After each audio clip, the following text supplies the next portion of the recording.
Hello and welcome to another edition of the How to Grow Your E-commerce Business podcast. I'm here as ever with my partner in crime, Tom. And this week we're going to we've chosen the subject of how to optimize your pricing to increase your sales. Also, remember to pick up a copy of my book, How to Grow Your E-commerce Business. I've left a note in the show notes. So Tom, it's going to be my interrogator today. So Tom, please begin the interrogation. Happily, Trevor. Right, let's kick off just, with a big question. Why is pricing important? Well, I mean, it's pretty obvious, isn't it, in a way? I mean, the pricing is the most important factor when people make purchases online. It's more important than the look of the product and the brand. If they're searching for something, one of the key features that people look at is which is the cheapest product. That's fair enough. And what kind of how sensitive are people to differences in pricing? Well, the thing is about the internet, right? Is it's a winner takes all thing. So it can be like a Google search or an Amazon search or an eBay search.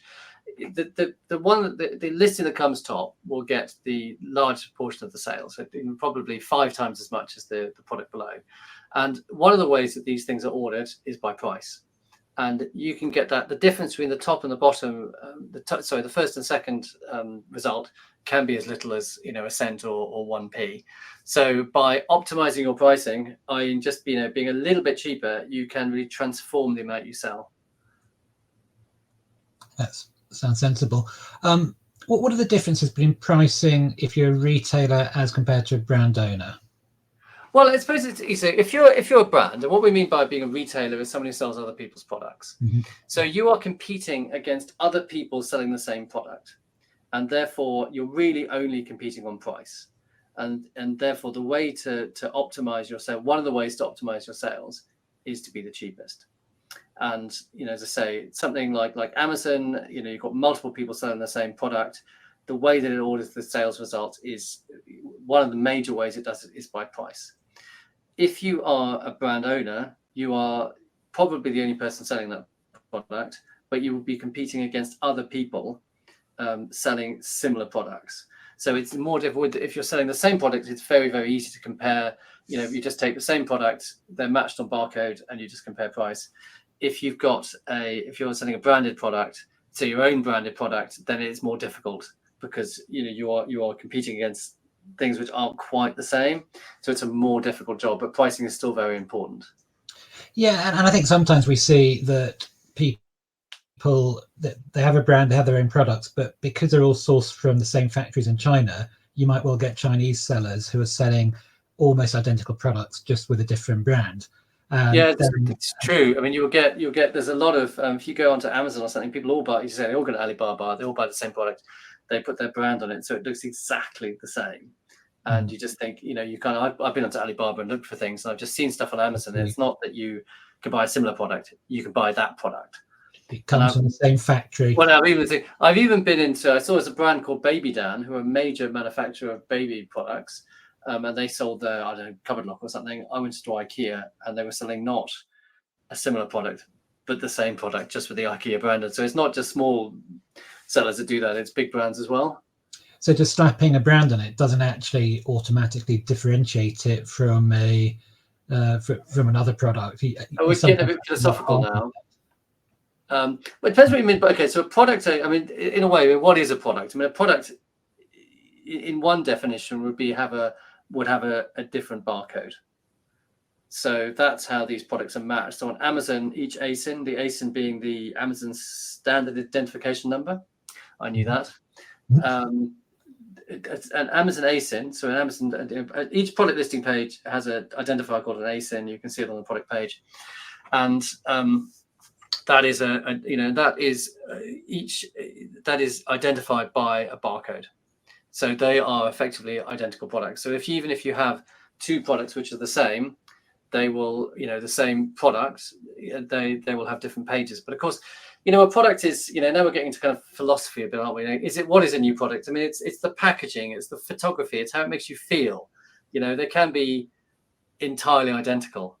And a lot of, Coke and Pepsi are, I don't know, are they identical? It's a very good question, but they're pretty similar, So as an aside, Pepsi always win the taste challenge, but it's only because they've got more sugar in. yes, but I mean, would you want to drink a whole Pepsi? That's the whole thing. If you want a sip of Pepsi, but you like a whole Coke. Perhaps. Supposedly that was the problem. And supposedly what happened is Coke changed its flavour because of this problem. They hadn't really asked people what they really liked. Mm-hmm. But yeah, anyway. Okay, let's bring ourselves back a little bit. So is pricing the only important factor when you're selling online? No, it's not. I mean, it's obviously so many. You know, there's you know, obviously. I mean, price works both ways. I mean, there's the concept of a blend good, which is basically, you know, demand goes up with the cost, and that's it. The thing, like, you know, no one wants to buy cheap perfume or cheap, I don't know, luxury items. So it can be a differentiating factor as well. I mean, the price is important. There's things also, you know, we're buying things online. Obviously, there's the product, there's the service that they get, there's the brand, and also the brand of the seller. So I suppose we're really talking about, you know, relatively low price products. We say up to £100, where price is a significant thing. Mm-hmm. And it is fair to say that we have a number of clients where they are more expensive than a lot of their competitors, and we have to work harder with them to differentiate those products. So some of the things we do, you know, we say, you know, loud and proud on the website and on the Amazon listings, made in the UK, for instance, or from a UK company. So that for some people, you know, it is a key differentiator. If you're more expensive, you have to put some other kind of value into the product that isn't about just being the cheapest. You need to make people want to buy it. You also have to demonstrate value. I mean, if you've got a more expensive product, you have to demonstrate that it's a better product. So that means, you know, better images, better A+ content, better reviews. I mean, that's how you demonstrate value along the in the product. I mean, I have not bought things because they thought they were too cheap, and that's because, I mean, particularly I've got an ink tank printer most recently, and you can buy the ink from Epson, and that's, shall we say, £100, right? You can buy the ink from printercartridges.com, and that's 50 quid, right? And then you could go onto Amazon and you could buy another Chinese seller's ink, and it was remarkably cheap. It was like a tenner or something. And I was just I don't know. I just thought, oh, I don't know. I'm not sure I really like the idea of buying this really cheap ink. You know, it was too cheap. Supermarkets famously structure their pricing within a kind of a product category. You have something really cheap and you have something really expensive, and 80% of people go for the ones in the middle. You know, you set the boundaries with your high and your low, and then people think, I don't want the most expensive because that's not me, but I also don't want something dirt cheap either. So you can adjust people's expectations by what you price around your product. I suppose the thing is, so this particular product, I went onto Amazon, and I mean, ink's ink. Is ink? I don't know. Is ink ink? Probably is ink. It probably all comes from the same factory. It's probably all exactly the same, right? But I saw that it was a Chinese seller on Amazon, and I just thought, I don't know where this stuff's been, and it had kind of, I don't know, it didn't have that many reviews, and I just thought, oh, do you know, I'm just going to pay an extra tenner, and because I trust Cartridge Save, right? And I trust Epson, I trust Cartridge Save. I have no idea about these guys, and you know, you do some of this stuff just turn up and it is just rubbish. Or fake on Amazon. And it's fair to say that everyone makes their own choice between price and quality in any given product area, and that changes as you go into different product areas. I mean, funnily enough, when I was at Sainsbury's, this was something I actually wanted to prove, and I was able to get a load of pricing data from various supermarkets, and just to show how, you know, that price quality matrix changes, you know, and to show how people make different decisions in different categories. And you always get a kind of a bell-shaped curve of smaller sales at the expensive end, smaller sales at the very cheap end, and most people in the middle.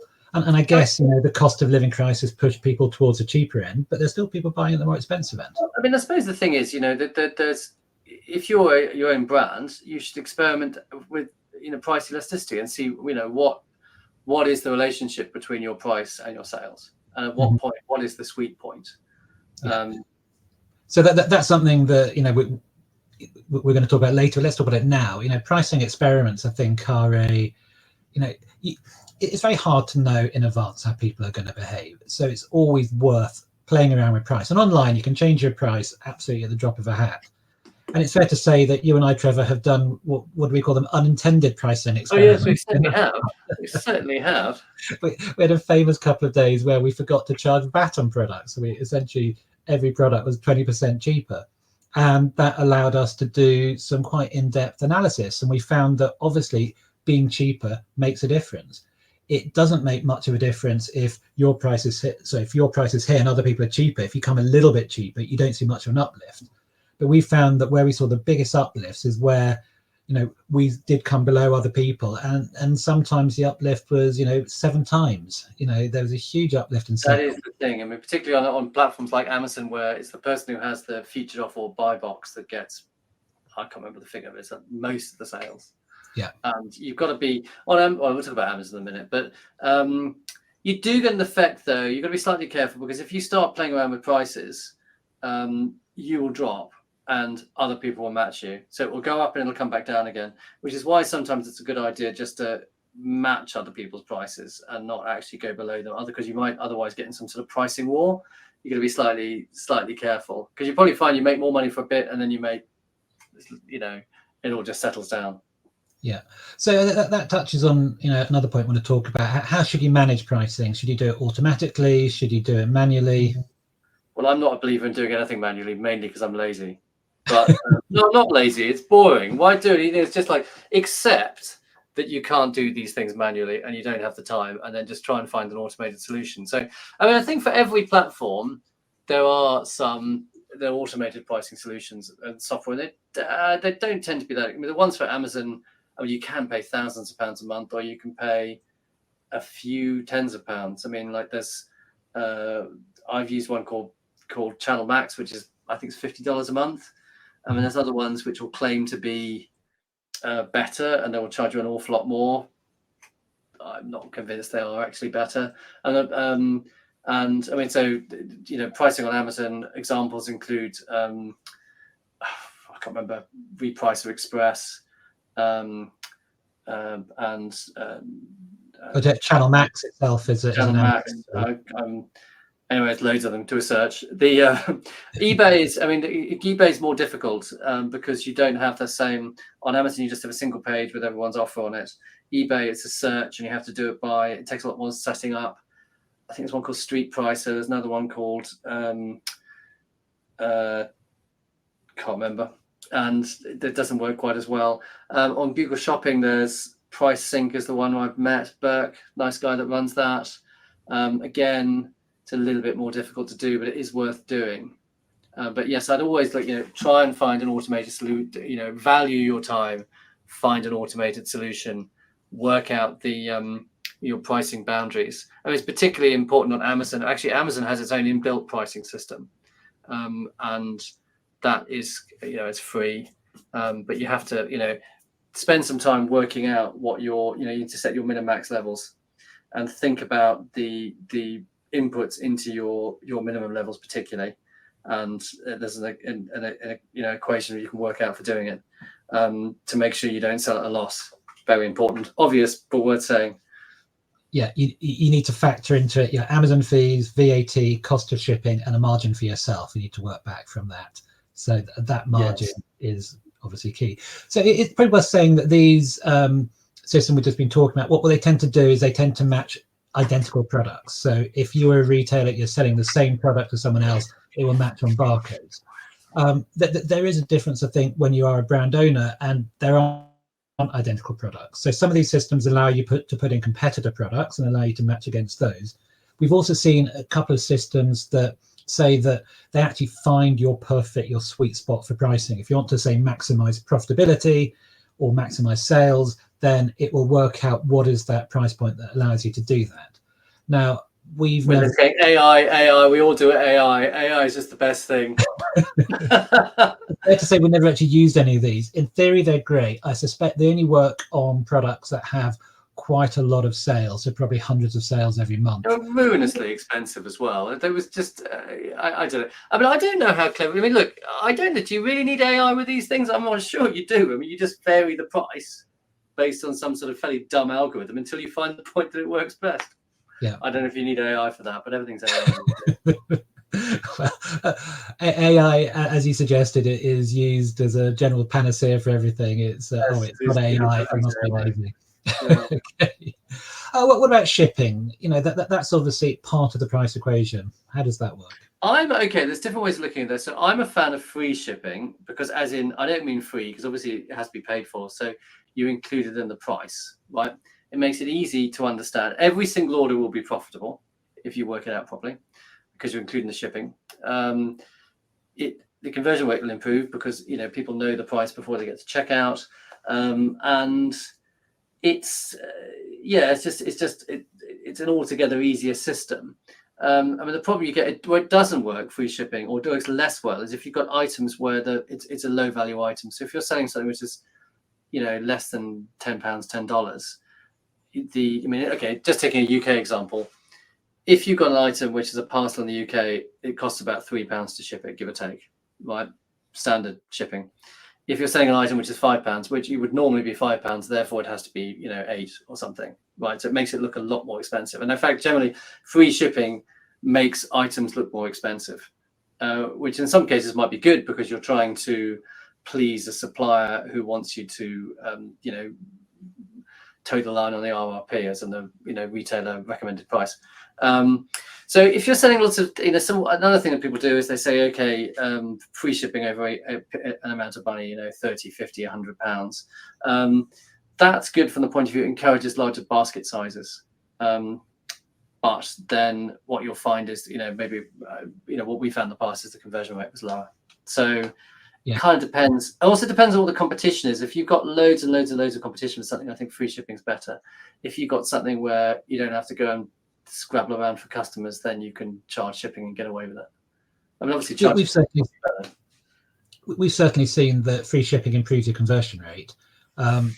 And it's fair to say as well that, if you're selling on your website, Google Shopping is smart enough to understand that your total price is, the price of the goods plus the shipping, and it does a comparison based on both. So you don't lose out from a Google perspective either. So, I mean, I think when we've done experiments on this, free shipping has definitely boosted sales more than anything else. Yeah.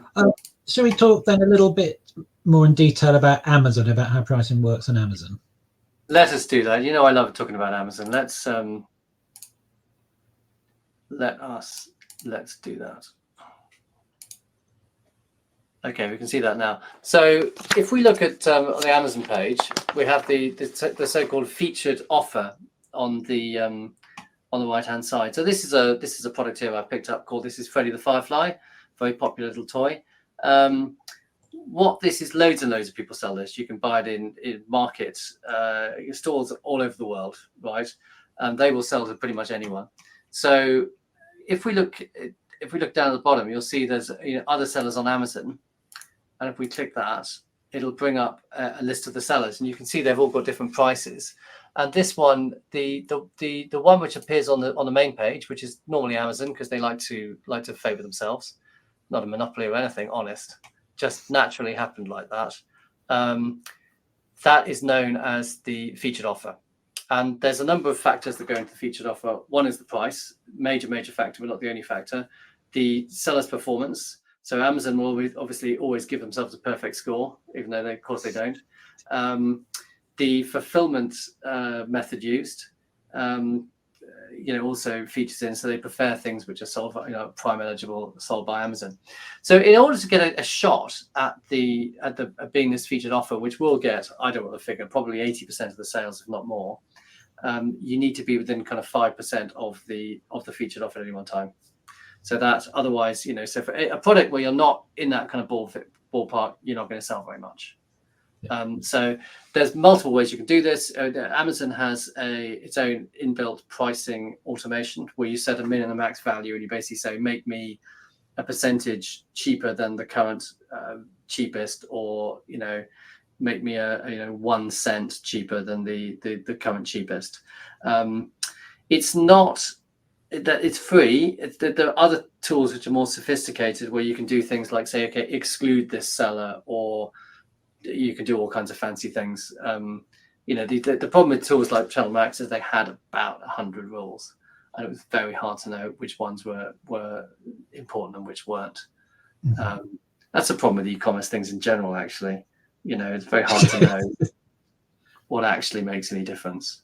And usually probably only 1 or 2 or 3 settings that actually make all the difference, and the rest. Well, I mean, it's like the sales just go up and down, up and down, up and down, and you've got your unless it really makes a big jump, it's actually pretty hard to see. I mean, certainly I've seen, when you start repricing, you can see massive jumps.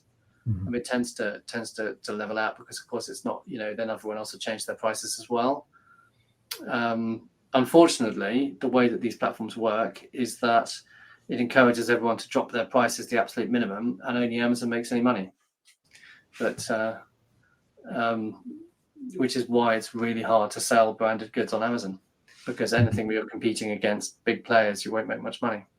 No, so you end up just making a very small percentage. So cost of goods. You pay for your cost of goods, VAT, Amazon's fee, and shipping, and then you have a tiny bit left for you. And that's true across a lot of these kind of things. If you're making double-digit percentages selling other people's goods on Amazon, you're probably doing all right after you've taken all this into account. I know. So just while we're on Amazon, one thing to look out for is Amazon hates a couple of things when it comes to price increases, or if you're selling on your own website at a cheaper price than Amazon. So what it will do is it will quite often take away the buy box altogether. So instead of having that nice bright yellow add to basket button, you just have a very hard to see button saying, it says something like see buying options or something like that, and that will kill your sales. So if you're putting up the price, keep an eye and just check that you've still got the buy box on your product, and inch it up. If you're doing less than 5%, you're probably okay, but they're not always. So just do it, rather than doing one big price increase overnight, do smaller ones over a period of months, and you tend to get away with that a bit better. Yeah, you can also. There's also another problem with Amazon. If you've put a reference price, particularly in the US, if you put a reference price and you've gone above that reference price, it'll tell you that it'll suppress your item. Yeah. So you need to go into pricing and then pricing errors or something, pricing issues, and then you can see pricing issues with your products. Yeah. And sometimes you can fix it. I mean, for example, if you put a maximum or a minimum for your product and your price is about outside those ranges, it'll suppress the product, which is really what those are there for. But yeah, I think people misuse those min and max prices on Amazon. I mean, we've seen over the years quite often that people put in the min just below the price they want to sell at, and if they then drop the price, they just don't sell anything. So we would recommend put your min pricing in at a level that is, really your kind of break even point. So it's really that min price is only if you're using some sort of automated pricing system. Yeah. And make sure that you don't lose all your money, because there was a case a few years ago where a repricing tool they screwed it up, and all the prices they were selling went to 1p. All the products they were selling went to 1p, and what happened is those products went to 1p. People bought thousands of pounds worth of products for 1p, and they just went out via FBA, so the merchants just couldn't stop it. So loads of people went bust.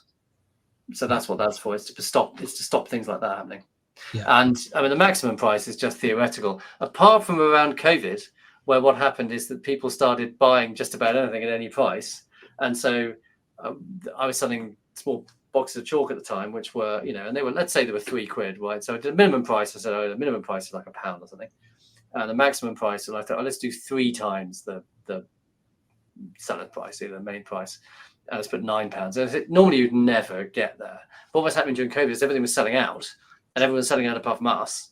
And then all of a sudden it would go to the maximum price, which it never normally did. And then people were buying these things and then complaining they bought a £3 product for £10, which was, on one extent, you think, well, that was your problem and not mine. And the next extent, you think, oh yeah, fair dues, give you a refund. Yeah. So yeah, just think about what you set your min and max prices at. Okay, anything else on Amazon, or should we move on to Google? No, let's move on. Okay, so how does it work on Google then? Well, Google, I mean, here's a picture of Google Shopping. So, I mean, Google doesn't really have a buy box as such. The buy box really is this leftmost. I mean, well, firstly, it's big on the first page, and it's this leftmost result in the Google Shopping on the main Google search page.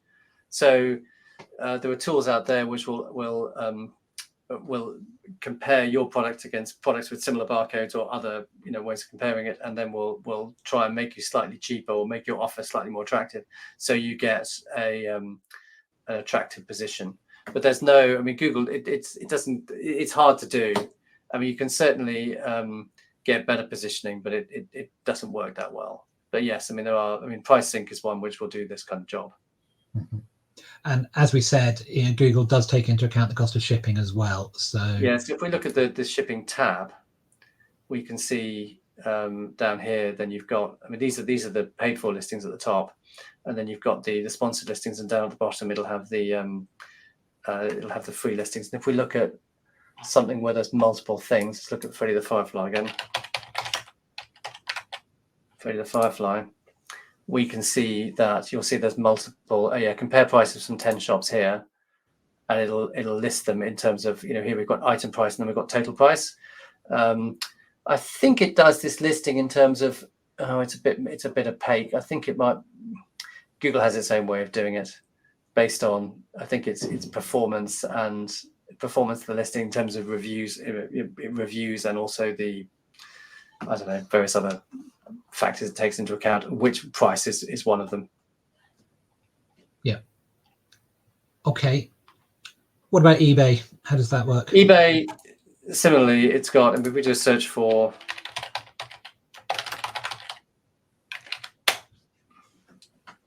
eBay has something called Best Match, where it looks at Best Match search, and what that means is it looks at the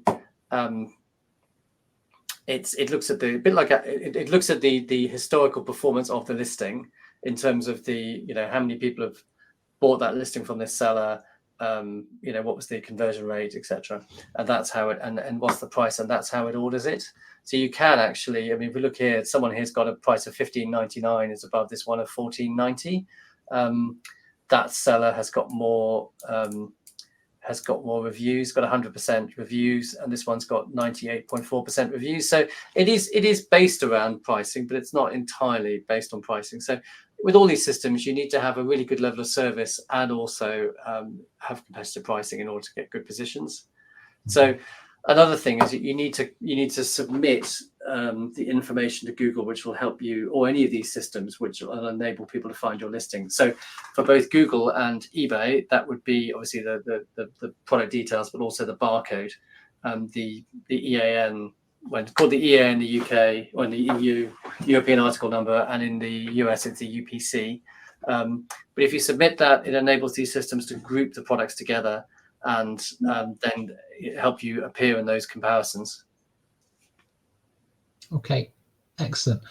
Then obviously we advise people on expanding internationally. How would you price internationally? How would you take your UK pricing expanding? It's a difficult one. I mean, remember for the international stuff, I mean, it's you really want to make your pricing as simple to sell internationally. You want to make things as similar to the UK as possible, or your home country as possible. So preferably free shipping. You have a choice about whether if you're selling to the US or something like that, you have a choice about whether to include the, a nice thing to do is just to sell at the same price in the UK as internationally, because then you don't pay any VAT.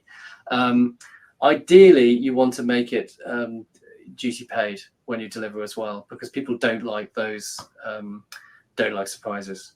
So, a competitive price, duty paid, preferably all in, preferably, the same conditions, as if they were buying it locally. So I think probably the best thing to do is to use a local fulfillment house, for which, unfortunately, Amazon is probably the best in most cases. So the other thing is you need to add a healthy margin, a little bit of for currency conversion.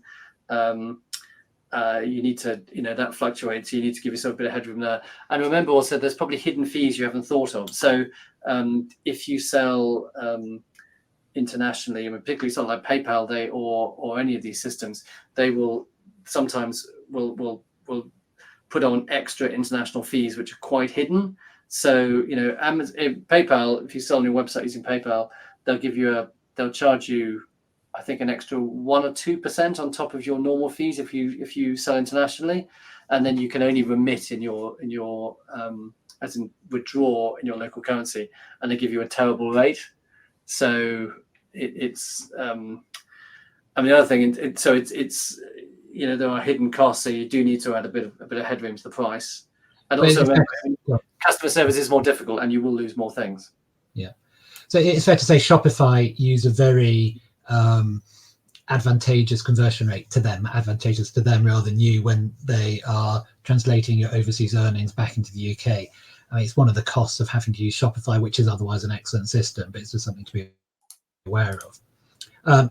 When you're pricing internationally on Shopify, there's also, you can price by market. You can set up your overseas countries as markets, and then you can link those markets through to your UK market, UK RSP, and you can then decide, do I want to price up from there or down from there? So that there's some fairly simple tools on Shopify, but they work quite well.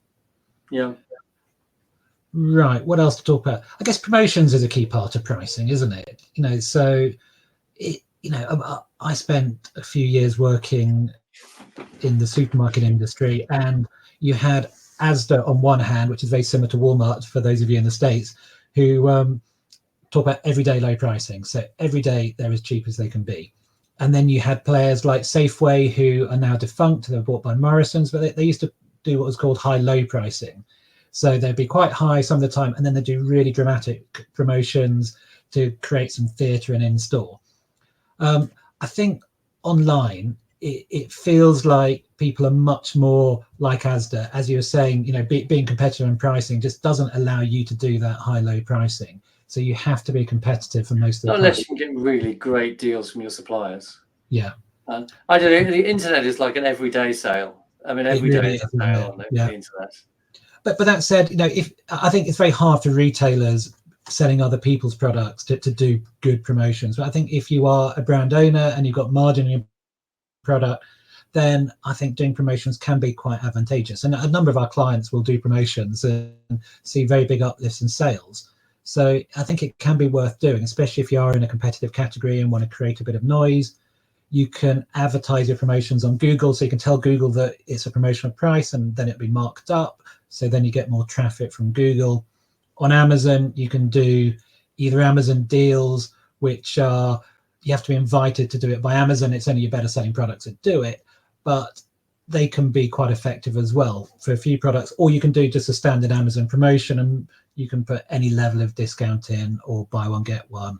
And again, you get a little bit less signing around the store when you do one of those, but you can still see some good uplift. So I think promotions are quite interesting to do as part of your kind of understanding your price elasticity of your products, doing more experiments. So if you think of a promotion as an experiment, you get some data. I would always recommend that whenever you change price or whenever you run a promotion, do some analysis. It doesn't have to take long. Half an hour's analysis, just what have we learned from this? Which products have done well, which channels have benefited, and then you can decide whether it's profitable to you and whether you do more or less of them in the future. I think it's interesting on Black Friday. I mean, my experience with Black Friday is even if you do nothing, if you don't change your price at all, you'll sell twice as much. Yeah. Therefore, I was never really particularly inspired to do Black Friday deals. It was a bit much as it was.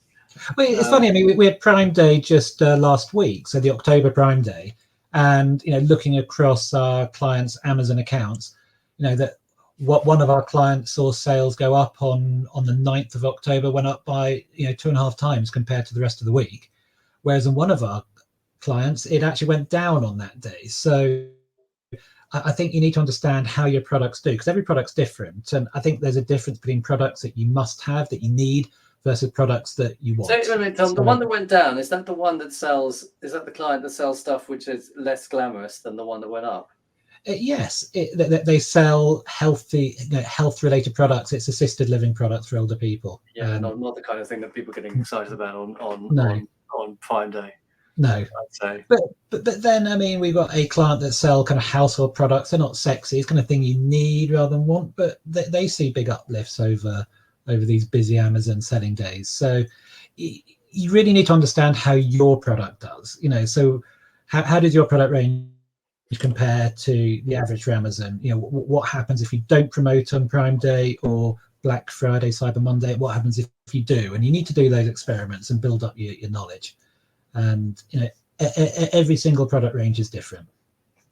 So what's our take home here, right? I think maybe think about pricing, think about it really hard, understand the different ways to optimize your pricing on the different platforms you sell on, and run experiments to work out what your sweet spot in between, where your sweet pricing spot is. I would add, I think everyone who runs a business has a point where they'd like their pricing to be, which is usually quite high. I would say run experiments to find out where it actually is, where it should be, which is usually lower than you'd like it to be. Everyone's products are luxury products, Tom. Remember that. It would appear to be so. They're all, whether it's as someone told me, a teether, which is some baby chews on. It's not just a teether. It's a gateway to another lifestyle. It's a gateway to a whole new life. It's a luxury product, even if it's only a £10 luxury product. It's still a luxury product. Shall we do? Okay, Tom. What has inspired? What else have you been thinking about this week? Anything exciting? Not particularly. So this hasn't really inspired me. But what I've been thinking about this week is just getting data out of reliable, accurate data for e-commerce. We are awash with data, but which data can you trust? And the more you look into it, the more you think, actually, I don't understand enough about any of the data to be able to really trust any of it. So, I've been looking at things like reconciling sales data on Amazon. I've been looking at things like tying in Google Analytics to website performance. And what's your ultimate point of truth? It's very hard to know in a lot of instances. They don't help. I was more talking, Tom, about what have you been doing? I know you only think about e-commerce, but what e-commerce thing have you been thinking about? Or is it just nothing? E-commerce is life. E-commerce is my life. What I have been thinking about, we went to a pub quiz night on Wednesday. First one we've done for years. The wife and I used to do it quite a lot pre-kids, and we went along with a couple of friends, and we wiped the board with everyone. Really? So what was the favorite? It was a favorite question where you just thought you just answered that question. I'm so fucking clever. Actually, but I got a degree in biology, and there's a section on animals, and I thought I'm going to nail this. And obviously, it's the one that we got the worst marks on. So, what about you? What's inspired you? I haven't done a quiz, but last time there was a quiz. There's a question. It was around the time of the Olympics. And there was a question, how many medals did the UK win? I just happened to know it was whatever it is, 87 or something like that. 87. I read that today. What have I been thinking about? I loved Chaos on Netflix. I thought it was great. And they're not going to do another series, which really broke my heart. I wouldn't, don't watch it because it's that good. You'll be quite upset at the end of it. I've been watching Only Murders in the Building, which is silly. But it's clever, and towards the end they got lots of people, they introduce lots of characters, and they give them all a reason to kill this person. And then you think, oh, it is quite clever. I think I'm impressed with it, and I enjoyed it. We've seen the first three. We haven't seen the fourth one. The fourth one, which is, it's more the same, but it's they're very watchable, and they're nicely written. They're quite charming, I think. It is quite charming, and I think you just keep you guessing up to the last minute, just thinking, who is it? Because it's got to be one of these people. Which one is it?